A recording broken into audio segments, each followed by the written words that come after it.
Kamala Harris was selected, as you predicted, as his running mate. Which leads me to when you... Yeah, that just happened. I said that. Did I? You predicted it. Yes, you did. You get credit. You get credit, Dr. Noble. You get credit. Yes. I mean, yes. This is being recorded, right? Yes, it is. We have it. You said it. You said it. You said it was going to happen, and it's now happened. And I wonder how algorithmically can we help this ticket? Should we search? If we search Kamala Harris and Joe Biden and make that, would that help? Yes, because let me tell you what. The one thing you can be guaranteed is already happening is a flood of disinformation and misinformation is going to be moving and is already. I'm on different national task forces around disinformation in the political realm, COVID-19, around a variety of, and Black people are a major target for disinformation. So you can be guaranteed there's going to be a lot of information flowing about Biden and Kamala and their that they are anti-Black, that all of the kind of mass incarceration positions, law enforcement, linking Kamala in every way to every kind of anti-Black Lives Matter message that you can imagine. That's going to be flooding the internet. And people need to be smart and understand like how racism gets weaponized, to scare, first of all, non-Black people. All right. So there'll be scary messages about Black women. First of all, I think her laugh is really charming because I have a crazy laugh too. So I'm not even mad. But, that all of them making fun of her, right. All of the ways, it's all coming. And we need to be smart and realize that a lot is at stake with 4 more years of the current administration. And just, I don't know, just don't be ridiculous. Let's, of course, these candidates, electoral politics unto itself is not going to be the full answer to our problems. There is no That's question right. about that. But, it doesn't mean that we just don't have to give a damn. I mean, we can still do something. Do the best we can. That's yes, right. We can. I don't see this election as being about choosing a candidate who will be able to lead us in the right direction. It will be about choosing a candidate who can be most effectively pressured into allowing more space for the evolving anti-racist movement. Biden is very problematic in many ways. He is not only in terms of his past and the role that he played in pushing toward mass incarceration, but he has indicated that he is opposed to disbanding the police. And this is definitely what we need. We need to reconceptualize the very notion of public safety. But Biden is far more likely to take mass demands seriously, far more likely than the current occupant of the White House. Angela Davis, who sacrificed more than anybody who's listening right now, except for those ancestors that aren't here anymore. Her freedom, fought for it during the civil rights movement, almost lost it because of her stance as a Black Panther. She's a smart woman. Mm-hmm. All right. And this is going to take maturity and strategy and intellect, and we got to not be in our emotions about this. This is really a vote for the future of Black people. And we have a very short window. I said this on the after George Floyd and after, the several uprisings that happened throughout this country, that we had a short window. The window is closing quickly. Mm-hmm. November is around the corner. The current president of these United States, shenanigans with the post office, shenanigans with our freedoms, sending in National Guard. Domity, we're going to talk about Chicago in a second as well. This is not the time to be in your feelings about her white husband, her time as a prosecutor. And since we're talking about this, and let me just have a mature conversation with you right now. Everybody who's mad at her being a prosecutor sending Black people to jail, answer me this. How many of them were innocent? How many were innocent? Now, if you come back with a litany of innocent people sent to jail under Kamala Harris, we can have a conversation. That truancy law that she passed was about Black children getting educated. Mm-hmm. If you come back with a litany of parents who were sent to jail under this woman, when her concern was to make sure black children got educated, let's have that honest conversation as adults, as mature adults. If you're mad about her being a prosecutor, are you mad about what's happening right now in Chicago? If you're in Chicago right now and things are happening in your neighborhood and you don't have any safety and you don't feel good about things that are going on, but you at the same time don't want to be a snitch, at the same time you kind of have to put coverage over people who are acting out.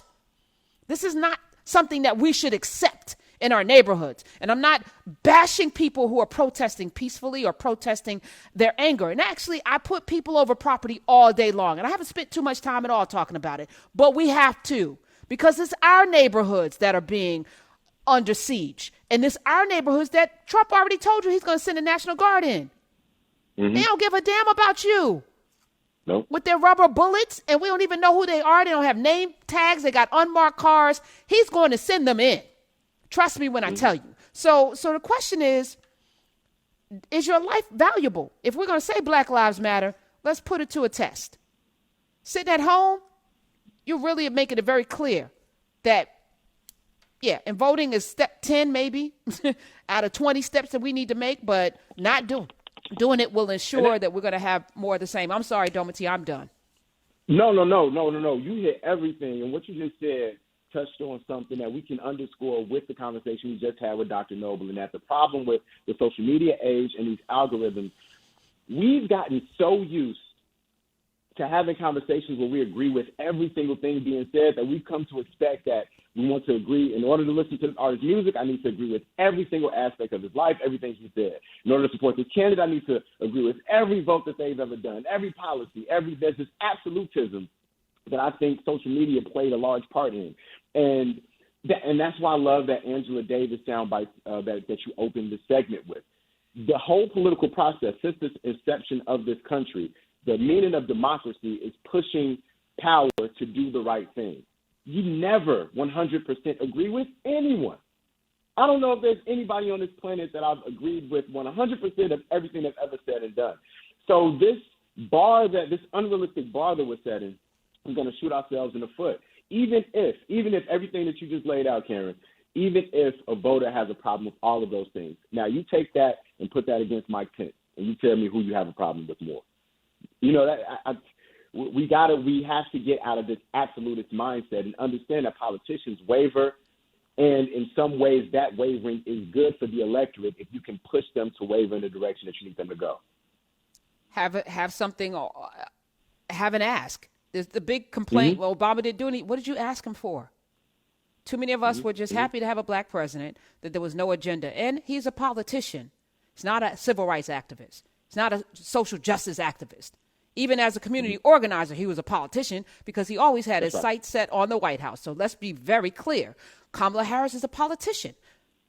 Joe Biden is a politician. And as Domity is pointing out, that very nature of being a politician says that they can be bought, they can be cajoled, they can be moved. They are not in this for the social justice. That's not who they are. You're not electing that person. You're electing a compromiser. That's what a good politician, which is why Trump's not a good politician, by the way. A good politician weighs all options and makes deals. We have the Affordable Care Act without the public option because that was a compromise, right? Mm-hmm. Because that's what politicians do to get things done. The New Deal that FDR put through has evolved over the last, those benefits did not even apply to black people until the 1970s. So you just want to make sure that there are things that we can work with to get to. And the judges, super important, especially the Supreme Court, as we're seeing right now. But those lower court, let me not even say especially, those lower court judges that Trump appointed more than Obama in 8 years will have an impact on our lives for the next generation or two. So, yeah, we're going to have to get out of our feelings about her white husband, about whether or not she smoked weed to Snoop and Tupac. I don't give a damn. I don't give a damn that her father's Jamaican, her mother's Indian. I don't care about any of that. That matters not. What I do know is that there's a racist right now who can really see a world without us in it. I know that. Like my every being, whose fiber of my being tells me that Trump could give a damn about us. That's facts. That's facts. All right, can we go to the phones? People want to talk about Kamala Harris. And I'm going to just give you a public service announcement. From now till November, I'm going to say very little negative things about Kamala Harris on these airwaves, no matter how I feel personally. So I'm just going to say that. I'm not feeding the algorithm beast. There'll be no sound bites and clips out of my mouth saying anything negative about Kamala Harris on these airwaves because we got to be strategic. Don't it feel good to not do a show that's predicated on clicks and that's built on principles? Let me tell you how good that. I had a conversation this week with a very high up person. We need to get you on television. We need to do. No, you don't. You don't. Because here's the truth of the matter, and I know this for a fact. We have more listeners than anybody on CNN on television. I know that for a fact. So why would I go in there for a 2-minute soundbite for what? There's no purpose there. And the people on CNN wish they had this audience. They don't move the needle. Nobody's doing anything because somebody on CNN said to do it, or MSNBC for that matter.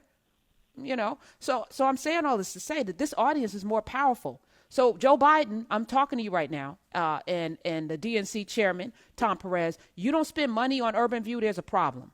And I'm going to say it out loud. I just said it because I'm not based on clicks and algorithms, but I know the power of this audience. I know what they do. I know that they register people to vote and that they roll up their sleeves and get busy and that they do vote. So you rather go on Charlemagne? I love him. He's a brother. He's a good dude. At least, personally. He has never done anything bad to me. But that dollar spent on those channels will not have the impact of the dollar. And you need to say thank you to this audience. How about that? Spend your money here with the people that will get you there. Stop playing games and listening to your old crusty white friends who don't know anything about us. They're misinforming you right now. Urban View's audience is the most powerful audience. I will say it radio-wise anywhere. Period. Full stop. Spend your money here because you have not. So I'm going to say that publicly too. And I'm going to keep that as a drumbeat because now is the time of reckoning. That's what that looks like. So I'm going to tweet it. I'm going to talk about it. If anybody's listening, part of the camp, we're going to go hard in the paint. Every day you're not spending money here is the day you're telling us where your heart lies. Stop chasing Trump voters. Stop chasing people who ain't never going to vote for you. Stop it. You need people who are going to canvass, who are going to phone call, who are going to put on a mask and door knock for your ass. That's Urban View's audience. Spend your money with the people that got you there in the first place. Hey, Clyburn in South Carolina, spend your money with the people who got you there. All right, that was a public service announcement.